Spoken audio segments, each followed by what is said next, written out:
안녕하십니까. 대집 영상 시작하겠습니다.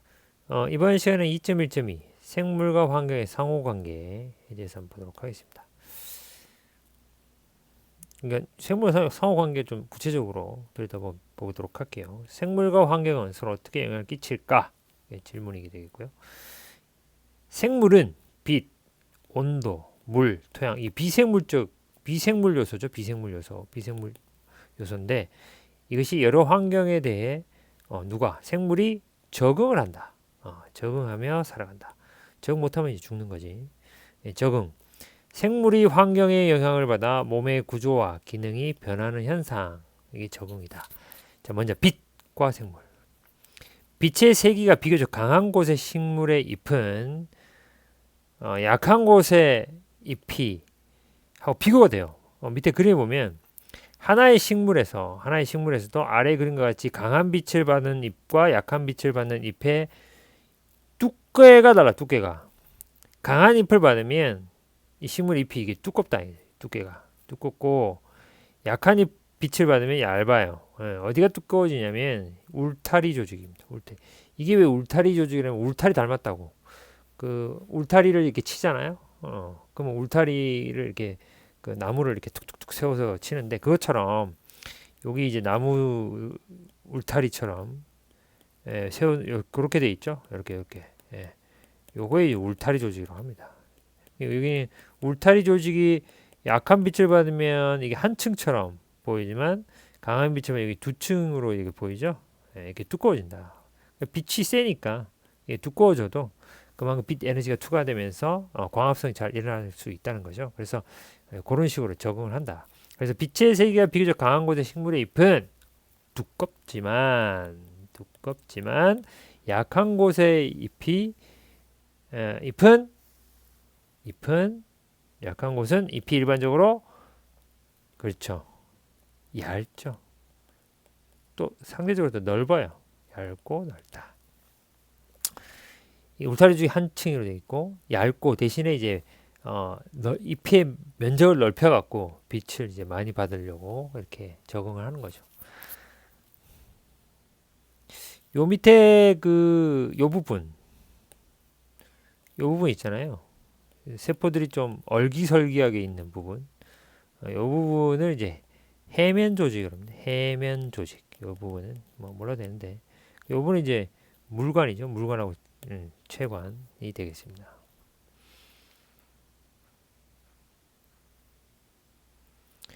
두 번째, 일조 시간입니다. 일조 시간. 구름이나 안개 등에 가려지지 않고 햇빛이 실제로 내려지는 시간. 그걸 일조 시간이라고 하는데 이 일조 시간이 동물의 새끼를 낳는 거, 그 다음에 행동에 영향을 미친다. 꾀꼬리와 종달새는 일조 시간이 길어지는 계절. 어느 계절부터 일조 시간이 길어지죠? 그렇죠. 겨울 지나고 봄. 봄이 되면 이제 낮의 길이가 점점 길어지잖아요. 봄에 번식을 합니다. 그걸 어떻게 하냐고. 이 낮의 길이가 길어지면 일조 시간. 그러니까 이 그 꾀꼬리와 종달새가 빛을 많이 쬐게 되죠. 그러면 이제 생식을 하게 되고 송어와 노루는 일조 시간 짧아지는 계절이 언제예요? 여름이 가장 길잖아. 여름이 꺾였어 이제. 가을에 이제 번식을 합니다. 그래서 일조 시간도 이 환경, 빛이 우리가 이제 강한 빛의 세기도 있지만 일조 시간, 빛의 쬐는 시간에 따라서도 생물이 적절하게 적응을 하며 살아간다. 자, 온도화 생물 보이죠? 온도화 생물. 우리 교과서에는 이제 여우가 나오는데 북극에 사는 여우, 온대 지방에 사는 여우, 사막 지역에 사는 여우. 여우의 생김새가 조금씩 다 다르죠? 그렇죠. 그래서 북극에 사는 여우는 추워. 춥고 막 눈이 많이 쌓이잖아. 그래서 털 색깔이 흰색에다가 이 말단부 기부에 있잖아요. 이런 부분. 이런 뭐 이런 말단 부위가 작아. 그다음에 이게 추우니까 지방이 많이 뚱뚱하게 있지. 지방이 통통하고 몸매가 지방이 많이 쌓이겠죠. 근데 이제 아주 더운 사막에 사는 애들은 더우니까 열을 많이 발산해야 되잖아요. 기가 커. 체온을 조절하기 위해서 열을 많이 발산한다. 그리고 좀 이렇게 몸이 날씬하죠. 지방이 좀 적겠죠. 예, 예. 예, 그런 식으로 적응을 한다. 자, 온도는 생물의 물질 대사는 우리가 1학기 때 배웠지 않습니까? 생물체 내에서 일어나는 모든 화학 반응이 물질 대사다. 체온을 일정하게 유지하기 위한 유지하는 동물, 정온 동물, 체온이 일정한 동물, 정온 동물, 체온이 일정하다. 정온 동물. 추운 지방에 사는 동물은 깃털이나 털이 발달돼 있고 두꺼운 폐하 지방층으로 열 방출을 차단한다. 보온을 해야 되니까.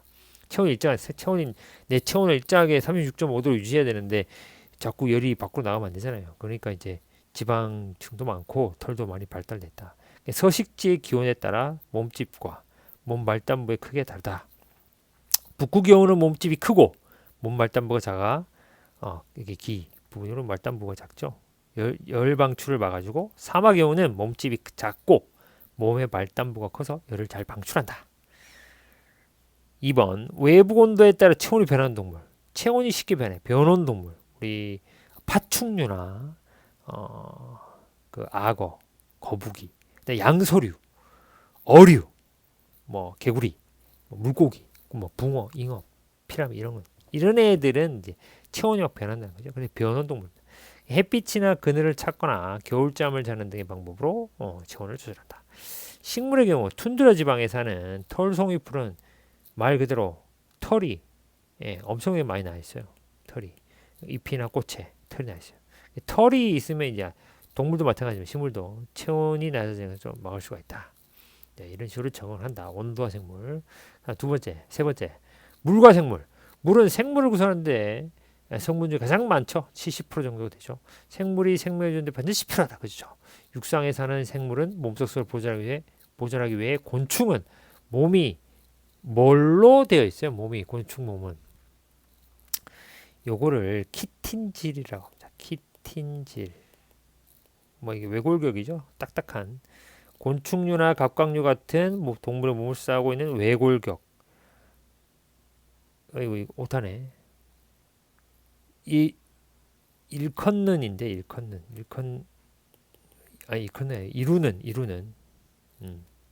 잘못됐네요. 이루는 외골격을 이루는 물질로 오타 왜 이렇게 많아. 내부에 연한 살을 보호하며 수분이 증발되는 것을 막는다. 자, 이런 식으로 이제 수분 손실을 막는다. 새알도 단단하죠. 도마뱀이나 뱀의 비늘 이것도 수분 손실을 막는 그렇게 적응했다. 자, 건조한 지역에 사는 선인장은 뿌리가 발달되어 있어요. 뿌리도 발달되어 있고 줄기에 많은 양의 물을 저장하죠. 건조지 사막에는 비가 거의 안 오기 때문에 이 수분을 잘 저장해야 되죠. 그리고 선인장에 잎이 있어요, 없어요? 없잖아요. 가시로 변했어요. 잎이 가시로 변해서 수분의 증발로 변해요. 잎이 있으면 잎에서 증선작용이 계속 일어나잖아요. 그러면 안 되잖아. 그러면 이제 말라 죽죠. 그래서 가시가 돼 있기 때문에 잎이 없어서 수분 손실을 막는다. 반면 물에 서식하는 연꽃의 줄기와 뿌리에는 공기가 통하는 통기 조직이 발달되어 있다. 물에서는 얘는 연꽃 같은 게 떠 있어야 되죠. 물에 뜨려면 공기가 통하는 이제 통기 조직이라고 하는데 이런 것들이 잘 발달해서 물에 뜨도록 줄기와 이런 것들이 잘 뜨도록 이렇게 해주는 거죠. 자, 토양과 생물. 토양은 수많은 생물의 서식지가 되고 식물은 뿌리를 통해 토양으로부터 성장에 필요한 물질을 획득하고 지렁이에 두더지는 토양의 공기가 잘 통하게 하여 땅속을 막 파고 다니니까 토양의 공기가 잘 통하겠죠. 그러니까 토양에 서식하는 특히 미생물들이 살기 좋은 환경이 형성이 되고 토양 속 미생물은 죽은 생물이 배설물을 분해하여 생태계의 물질 순환을 역할을 한다. 분해자 역할을 하는 거죠. 네. 자, 토양. 그다음 공기가 있는 환경에 서식하는 대부분의 생물은 공기 중에 산소 호흡을 하죠. 공기의 영향을 크게 받는다. 동식물의 호흡과 식물의 광합성은 공기 조성에 영향을 미친다. 동식물이 호흡을 하면 뭐가 나와요? 이산화탄소. 식물이 광합성할 때는 이산화탄소 들어가죠. 그럼 뭐가 나와요? 산소. 그렇죠. 그래서 지금 대기 중에 21%가 산소다. 영향을 미친다. 산소가 희박한 고산지대, 높은 산이 있는 산지에 사는 사람들은 평지의 사람들보다 혈액 속에 뭐가 많아서 산소를 효율적으로 산소 운반 혈액 속에 적혈구죠. 고산지대 사는 사람들은 이 산소가 희박하죠. 그래서 산소 운반 능력을 그대로 유지하려면 그만큼 더 적혈구가 많아지는 게 적응을 하는 거죠. 자, 확인하기 모든 분들과 같이 한번 해보시면 좋겠습니다. 다 설명한 내용입니다. 자, 이번 시간에는 생물과 환경의 상호관계, 생물들이 이런 빛, 온도, 물, 토양을 통해서 어떻게 적응해 왔는지를 살펴보았습니다. 수고하셨습니다.